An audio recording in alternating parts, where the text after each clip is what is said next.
दोस्तों नमस्कार। आप सभी का एक बार पुनः स्वागत करता हूं आपके अपने ऑनलाइन प्लेटफॉर्म पर। दोस्तों मैं आपका दोस्त अरुण यादव आपके बीच में आज लेकर आ चुका हूं फिर से साइंस से जुड़े हुए एक बहुत ही महत्वपूर्ण क्वेश्चन की एक श्रृंखला का ये भाग। दोस्तों आज मैं आप लोगों के बीच में 36 प्रैक्टिस सेट करवाने वाला हूं, क्योंकि 35 प्रैक्टिस सेट अभी तक में हम लोग पढ़ चुके हैं साथ में, और काफी मजा आप लोगों को आया होगा। और मैं आशा करता हूं कि आपने इन सभी क्लासों को रिविजन जरूर किया है। दोस्तों 30 जून से आपके एग्जाम स्टार्ट हो रहे हैं जो 10 जुलाई तक चलने वाले हैं, और इन एग्जाम्स में अब ज्यादा समय हमारे बीच में नहीं है। दोस्तों इन दिनों में हम लोगों को एक सही रणनीति का यूज करना है, एक सही रणनीति बनाना है, एग्जाम्स को कैसे टारगेट करें ये सटीक जानकारी आपको होनी चाहिए।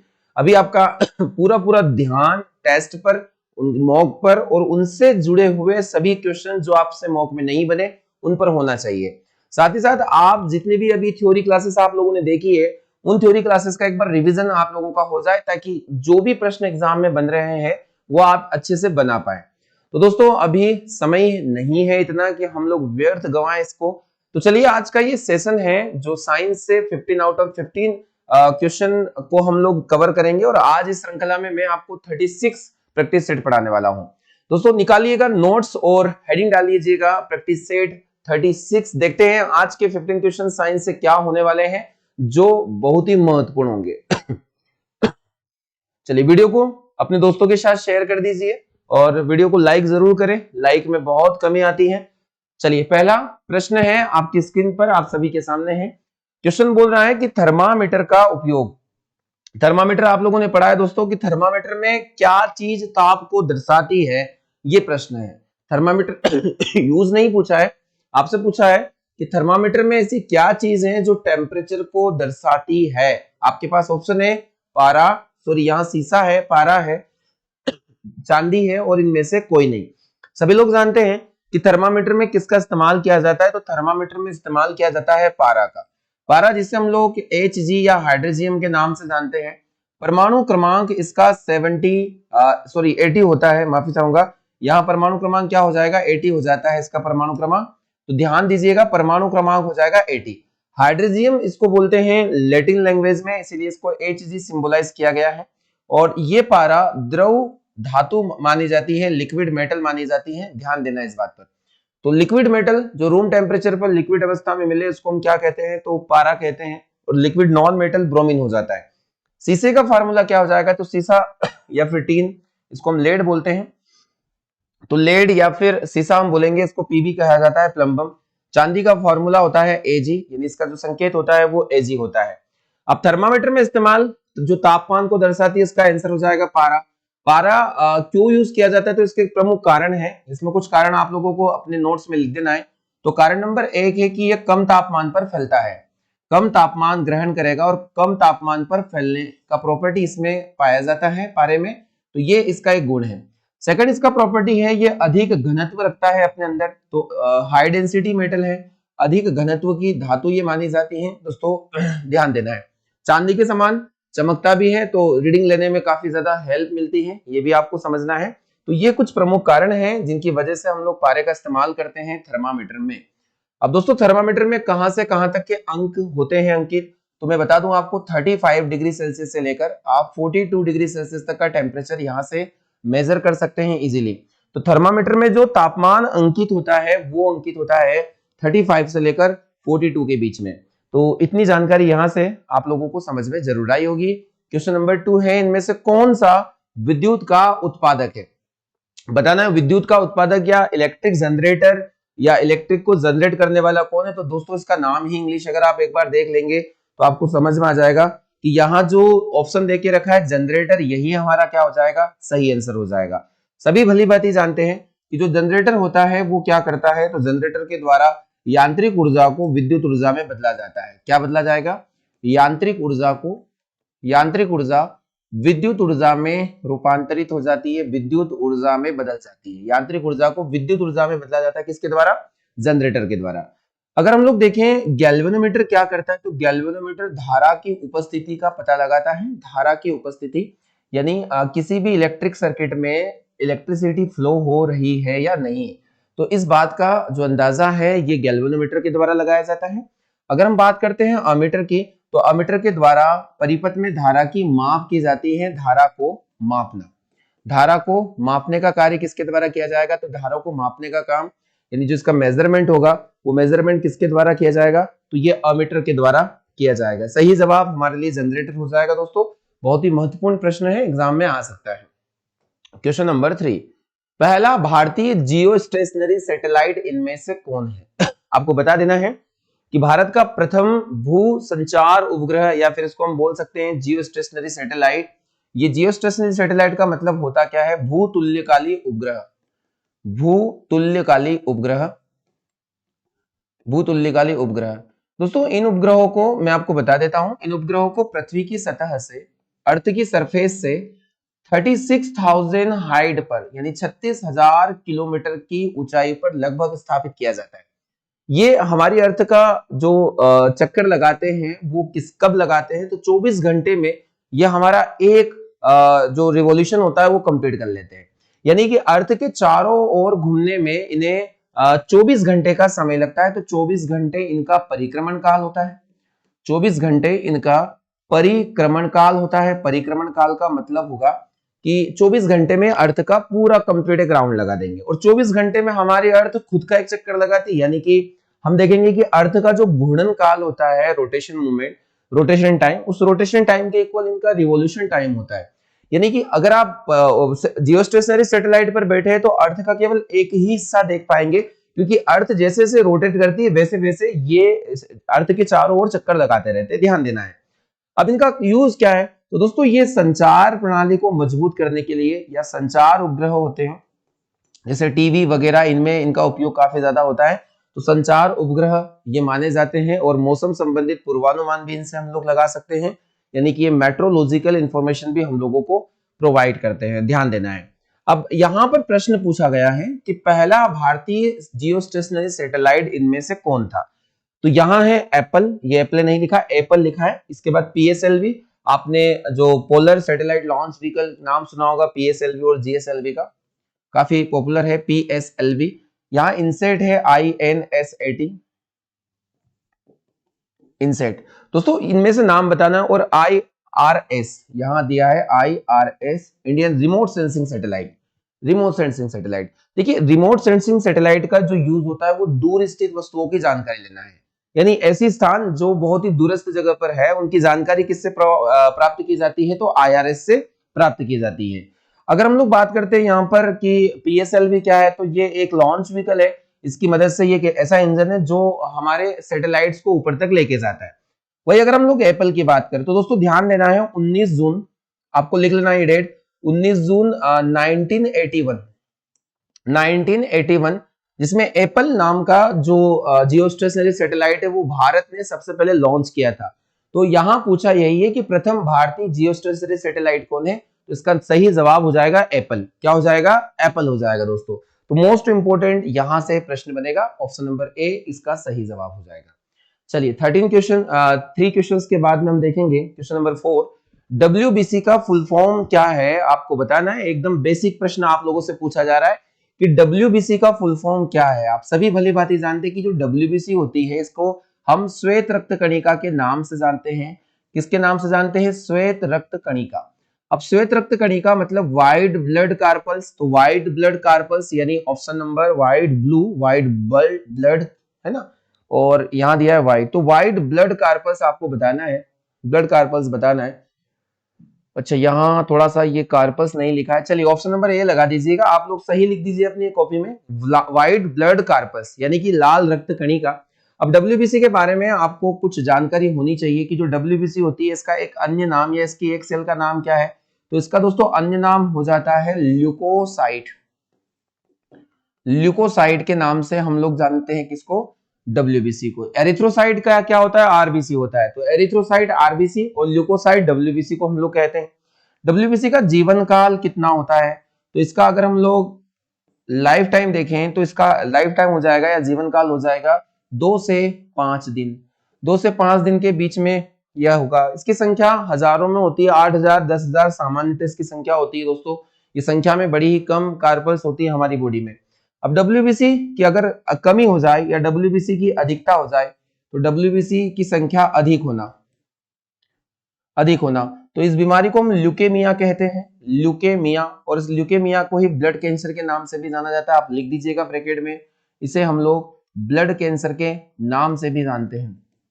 इसकी कमी से अगर हम देखें कि WBC की अगर कमी हो जाती है, WBC की कमी हो जाती है, तो इस बीमारी को ल्यूकोपिनिया नाम की बीमारी कहा जाता है, ल्यूकोपिनिया, ल्यूकोपिनिया। इसे हम लोग शरीर का बॉडीगार्ड भी कहते हैं, क्योंकि ये संक्रमण से लड़ने में, जो हमारी बॉडी के अंदर इन्फेक्शन होते हैं उनसे ये लड़ने में हमारी मदद करता है। दोस्तों ध्यान देना है। तो WBC, RBC, प्लेटलेट्स अच्छे से पढ़कर रहे, आपको यहाँ से सारी हेल्प मिलेगी दोस्तों। सही जवाब ए हो जाएगा क्वेश्चन नंबर 4 के लिए। क्वेश्चन नंबर 5 को हम लोग समझने वाले हैं। क्वेश्चन नंबर 5 है, इनमें से किस पदार्थ में कठोरतम पदार्थ कौन है? कौन सा पदार्थ इनमें से सबसे कठोरतम है? एकदम आसान सा प्रश्न है दोस्तों, मैंने प्रीवियस में आपको इसको पढ़ाया है। एल्यूमिनियम की बात करें, इसका संकेत होता है Al, और ये एक धातु है। आपको पता है एल्यूमिनियम के बारे में एक फैक्ट होना चाहिए कि ध्वनि की चाल सर्वाधिक किसमें होती है? ध्वनि की चाल सर्वाधिक एल्यूमिनियम में होती है। और कितनी होती है? तो 6420 मीटर प्रति सेकंड ध्वनि की चाल होती है एल्यूमिनियम के अंदर।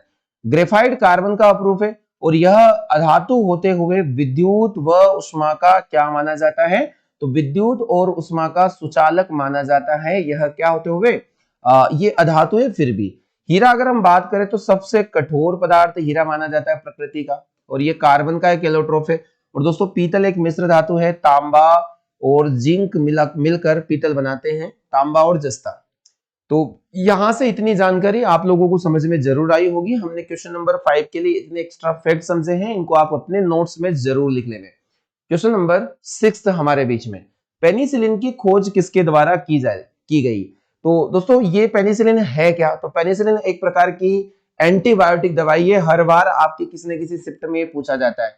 ये दुनिया की पहली एंटीबायोटिक दवाई है ना, एंटीबायोटिक दवाई जो जीवाणु के संक्रमण को नष्ट करती है, जीवाणु को नष्ट करती है। प्रतिजैविक दवाइयों का असर किस पर होगा? बैक्टीरिया पर, जो घाव वगैरह को सुखाने में भी उपयोगी है।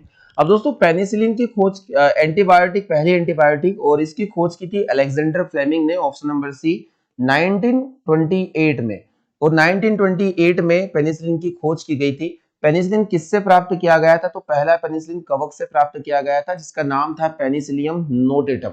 इस कवक का नाम था पेनिसिलियम नोटेटम। दोस्तों ध्यान दीजिएगा, क्वेश्चन नंबर 6 के लिए सही जवाब हो जाएगा ऑप्शन नंबर सी।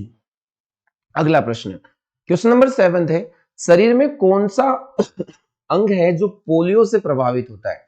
पोलियो एक बीमारी है, आपने पढ़ा होगा, वायरस से होने वाली ये बीमारी होती है दोस्तों। और इस बीमारी से शरीर का कौन सा अंग प्रभावित होता है? आपके ऑप्शन है नेत्र, तंत्रिका तंत्र, त्वचा या फिर नाखून। अब पोलियो वायरस का एक रोग है, ध्यान दीजिएगा, पोलियो वायरस का ये रोग है और संपूर्ण शरीर को प्रभावित करता है। आपको पता है 2 बूंद जिंदगी की जो अभियान है ये पोलियो के लिए ही चलाया जाता है, और लगभग ये पोलियो मुक्त हो गया है हमारा देश, क्योंकि छोटे बच्चों पर ये अभियान काफी कारगर सिद्ध हुआ और लगभग इस बीमारी को अब दूर कर दिया गया है। तो ये प्रभावित किसको करती थी दोस्तों? मैं बता दूं, तंत्रिका तंत्र यानी कि नर्व सिस्टम को ये बीमारी प्रभावित करती है, कि तंत्रिका तंत्र इससे प्रभावित होता है दोस्तों। सही जवाब हो जाएगा हमारा ऑप्शन नंबर बी। अब यहाँ एक कंफ्यूजन है कि कभी कभी पोलियो को समझकर बच्चे पीलिया मान लेते हैं, और पीलिया लीवर से संबंधित रोग होता है। यहाँ अच्छा रहा ऑप्शन में लीवर नहीं है, नहीं तो काफी सारे बच्चे यही सोचते हैं कि इसका लीवर आएगा, क्योंकि वो पीलिया है और ये पोलियो है जो वायरस से होता है। क्वेश्चन नंबर 8, पौधों और जीवों में सबसे मुख्य अंतर क्या होता है? आप किस प्रकार एक पौधे को एक जीव से अलग रखेंगे, तो इसका सही जानकारी आपको देना है। क्या आप वंश वृद्धि, क्या पौधे और जीव दोनों वंश वृद्धि करते? तो बिल्कुल दोस्तों, पौधों में बीज के रूप में अगली जनरेशन क्रिएट होती है, वही जीवों के अंदर बच्चों को जन्म देकर अगली जनरेशन होगी। तो ये जो वंश वृद्धि है ये दोनों में होगी। चलना फिरना, हाँ मेरे हिसाब से ये एक बड़ा ही मेजर डिफरेंस हो जाएगा, क्योंकि पौधे मूवेबल नहीं होते, पौधे एक जगह पर स्थिर होते। वही अगर हम जीवों की बात करें तो इनमें चलना फिरना होगा, तो ये एक मेजर डिफरेंस होता है। पाचन दोनों में होगा, श्वसन भी दोनों में होगा, तो सही जवाब हो जाएगा ऑप्शन नंबर बी इस प्रश्न के लिए। तो दोस्तों ऐसे कभी कभी ना लॉजिकल क्वेश्चन भी आपसे एग्जाम में पूछे जाते हैं, जो सिवाय आपने पढ़ा कहीं नहीं होता है, बट आप लोगों को नॉलेज से बनाने होते हैं अपने। 9 क्वेश्चन, वायु में नाइट्रोजन गैस की मात्रा कितनी होनी चाहिए, बताना है वायुमंडल में नाइट्रोजन की मात्रा कितनी है। तो आपने एक रेशियो जाना होगा कि अगर हम कंपोजिशन देखें तो नाइट्रोजन हमारे वायुमंडल में होता है 78%, ऑक्सीजन होता है 20.96%, या फिर अप्रोक्सीमेट आपने इसको 21% ही पढ़ा है तो यही पढ़िए आप, ऑक्सीजन का परसेंट कितना है 21%। अगर हम लोग देखें कार्बन डाइऑक्साइड, तो कार्बन डाइऑक्साइड गैस की मात्रा हमारे वायुमंडल में 0.03% होती है। ये तीन गैसेस काफी ज्यादा पॉपुलर है आपके एग्जाम को लेकर और हमेशा पूछी जाती है। तो बताइएगा नाइट्रोजन यहाँ 80%, 20%, 25%, यानी कि हमारे पास आंसर इसका नहीं है, इसलिए हम लोग लगाएंगे ऑप्शन नंबर डी, इनमें से कोई नहीं, नॉन ऑफ दी अबव। यानी कि यहां से कोई भी ऑप्शन नहीं दिया गया दोस्तों, तो ध्यान देना है, ये कसम खा के मत बैठना एग्जाम में कि हम केवल 78 नहीं है तो इसके अप्रोक्स 80 लगा दे। आपके पास ऑप्शन नंबर डी है, इसका प्लान कीजिए। ये किसी कारणवश दिया गया है आप लोगों को, तो आप यहां से डी को चूज करके इस आंसर को लगा सकते हैं दोस्तों, एकदम सही जवाब हो जाएगा। तो चलिए क्वेश्चन नंबर 10 की ओर। जलाने में सहायक गैस कौन सी मानी जाती है, बताइएगा मुझे कि कौन सी गैस जलाने में सहायता करती है किसी भी चीज को। दोस्तों आपने एक प्रोसेस पढ़ी हो कंब्यूशन यानी कि दहन, इसमें हम करते क्या है कि ऑक्सीजन की उपस्थिति में किसी चीज को जलाते हैं। ऑक्सीजन की उपस्थिति में किसी पदार्थ को जलाना, ऑक्सीजन की उपस्थिति में किसी पदार्थ को जलाना दहन कहलाएगा। अब आपको पता है कि क्या बिना ऑक्सीजन के कोई भी पदार्थ या प्रकृति में कोई पदार्थ जल सकता है, तो आपका जवाब होगा बिल्कुल नहीं, क्योंकि जलने में सहायता करने वाली गैस है ऑक्सीजन, और ऑक्सीजन जलने में सहायता करती दोस्तों, इसलिए ऑक्सीजन को जलाने में हेल्पिंग गैस हम लोग कहेंगे। सही जवाब इसका हो जाएगा option number A. Question number 11, जंगल की संपदा को हमें क्या करना चाहिए। दोस्तों प्रश्न ऐसे भी एग्जाम में आते हैं, तो चलिए बताइए, थोड़ा सा लॉजिक लगाइएगा कि जंगल की जो भी संपदाएं हैं उन्हें आपको क्या करना चाहिए। क्या जला देना चाहिए? नहीं, जलाना नहीं चाहिए।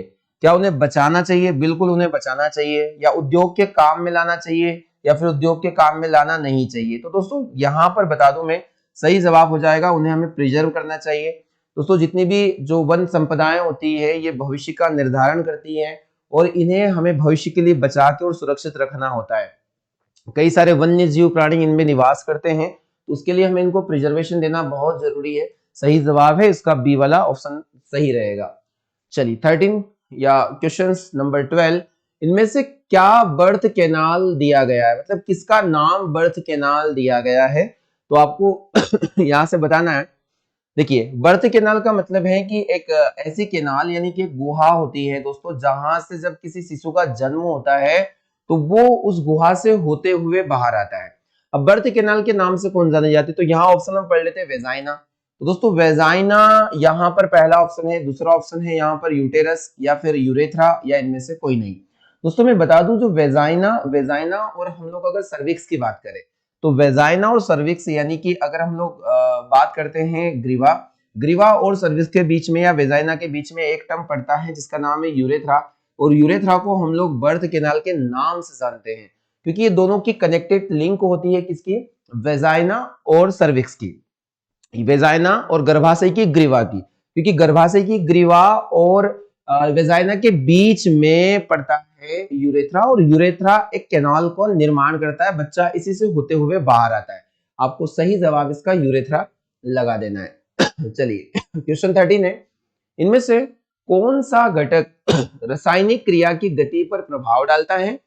तो आपको बता देना है कि केमिकल रिएक्शन जब भी संपन्न होती है उसमें से कौन कौन इसको इफेक्ट करेगा। पहला ऑप्शन है कि क्रिया में हिस्सा लेने वाले पदार्थों की गाढ़ता। गाढ़ता का मतलब होता है इनकी सांद्रता कितनी है, इनका कंसंट्रेशन कितना है दोस्तों, कि ये लिक्विड पतले हैं या फिर बहुत ज्यादा गाढ़े हैं। तो अगर अच्छा गाढ़ा द्रव होगा या गाढ़ा अभिकारक होगा, तो दोस्तों ध्यान देना है जो रेट ऑफ रिएक्शन होती है ROR, इस पर भी प्रभाव पड़ेगा। अनुघटक की उपस्थिति, अनुघटक यहाँ उत्प्रेरक का काम करेंगे दोस्तों। आपको पता है कि उत्प्रेरक का केमिकल रिएक्शन में या कैटेलाइजर, तो कैटेलाइजर किसी भी केमिकल रिएक्शन में पार्टिसिपेट नहीं करते, बट इनके प्रेजेंस में वो रिएक्शन संपन्न होती है। तो ध्यान देना है, ये भी बहुत जरूरी है। टेम्परेचर का होना भी बहुत जरूरी है। कुछ अभिक्रिया ऐसी होती है जो तापमान की उपस्थिति में ही संपन्न होती है। तो मेरे हिसाब से यहाँ सही जवाब हमारा ऑप्शन नंबर डी हो जाएगा, जो एकदम सही होने वाला है, उपरोक्त सभी। तो 13 क्वेश्चंस जो 13 है इसका सही जवाब हमारे बीच में हो जाएगा डी। क्वेश्चन नंबर 14, जाइलम और फ्लोएम के बीच पाए जाने वाले ऊतक को हम लोग क्या कहते हैं, बता देना है। अब जाइलम फ्लोएम का नाम तो आपने सुना है। जाइलम क्या करता है, जड़ से पानी को, खनिज पानी को ऊपर की तरफ लेके आता है। फ्लोएम का काम क्या है, जो पत्ती खाना बनाती है, पत्ती द्वारा निर्मित भोजन को ये शरीर के विभिन्न भागों में पहुंचाता है, ये इसका काम है। अब दोस्तों पिछली क्लासेस में काफी ज्यादा इनके क्वेश्चन आए थे और मैं इनको पढ़ा चुका हूं, आप अच्छे से इनका रिकॉल करें। तो इन दोनों के बीच में कौन होगा, तो इन दोनों के बीच में होगा कैम्बियम। क्या होगा, कैम्बियम। अब दोस्तों कैम्बियम एक ऊतक है, यानी कि एक वेस्कुलर टिश्यू है, और ये क्या काम करता है, तो ये पौधों में पार्श्व वृद्धि के लिए सहायक होता है, यानी कि लेटरल ग्रोथ, इसको हम बोलेंगे लेटरल ग्रोथ। लेटरल ग्रोथ कौन करवाता है, तो लेटरल ग्रोथ कैम्बियम की वजह से होता है। ये आप लोगों को कॉपी में लिख देना है। यानी पौधे का जो तना होता है वो मोटा होता है, किसकी वजह से होता है, कैम्बियम की वजह से होता है, इसमें डिवीजन की वजह से।